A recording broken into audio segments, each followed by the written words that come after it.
Welcome to open জানালা। অন্তর্বর্তীকালীন সরকার নিলেন যুগান্তকারী কতগুলো সিদ্ধান্ত। যমুনা রাষ্ট্রীয় অতিথি ভবনে চিফ অ্যাডভাইজারের সভাপতিত্বে 22 আগস্ট উপদেষ্টা পরিষদের নীতিগতভাবে 8টি যুগান্তকারী সিদ্ধান্ত গ্রহণ করা হয়েছে। ব্রাভো! সিদ্ধান্তগুলো সাংবাদিকদের সামনে তুলে ধরেন পরিবেশ, বন ও জলবায়ু পরিবর্তন এবং পানি সম্পদ উপদেষ্টা সৈয়দ রিজওয়ানা হাসান। এ সময় সাথে ছিলেন তথ্য, সম্প্রচার এবং যুব ও ক্রীড়া উপদেষ্টাদ্বয়।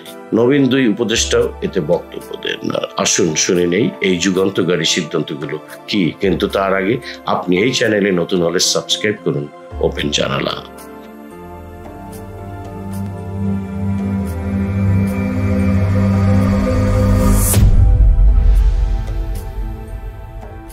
এক নম্বর, বিভিন্ন সময় যারা গুমের শিকার হয়েছেন সেই সব গুমের কারণ কি, কারা জড়িত, কারা দায়ী, তার পারফেক্ট তদন্ত করার জন্য একটি স্বাধীন তদন্ত কমিশন গঠন করা হবে।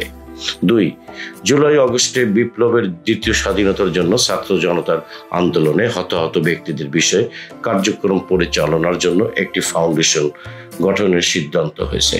আপাতত এই ফাউন্ডেশনের প্রধান হিসেবে থাকবেন প্রধান উপদেষ্টা। এছাড়া গুরুত্বপূর্ণ পদে থাকবেন আহত নিহত ব্যক্তিদের পরিবারের সদস্যরা।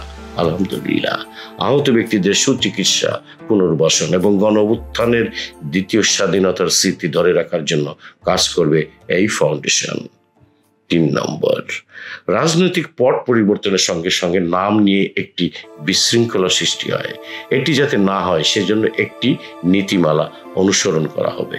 যখন জনগণের টাকা ব্যয় করে কোনো প্রকল্প হয় বা স্থাপনা হয়, সেটির নাম কি হবে, কি নীতি অনুসরণ করা হবে সে বিষয়ে বলা থাকবে এই নীতিমালায়।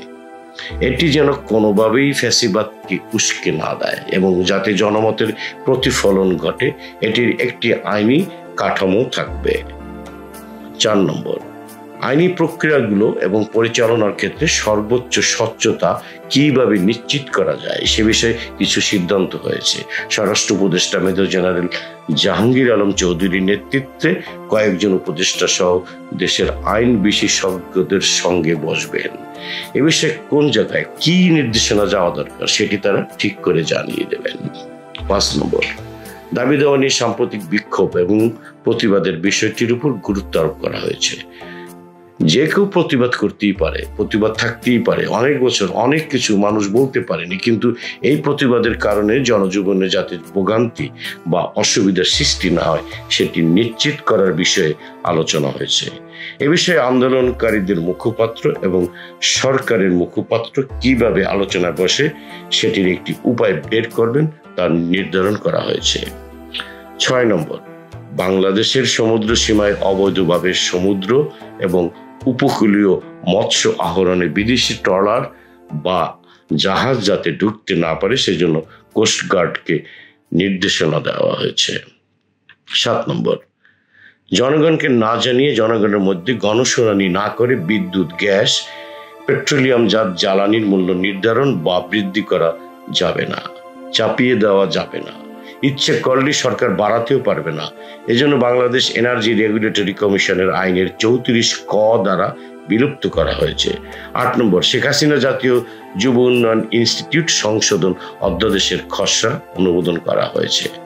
শেখ হাসিনার নাম বাদ দিয়ে জাতীয় যুব উন্নয়ন ইনস্টিটিউট করার জন্য অধ্যাদেশ জারির বিষয়ে ফাইনাল একটা অনুমোদন দেওয়া হয়েছে। এই সিদ্ধান্তগুলি জানান দিচ্ছে সংস্কার অলরেডি স্টার্টেড।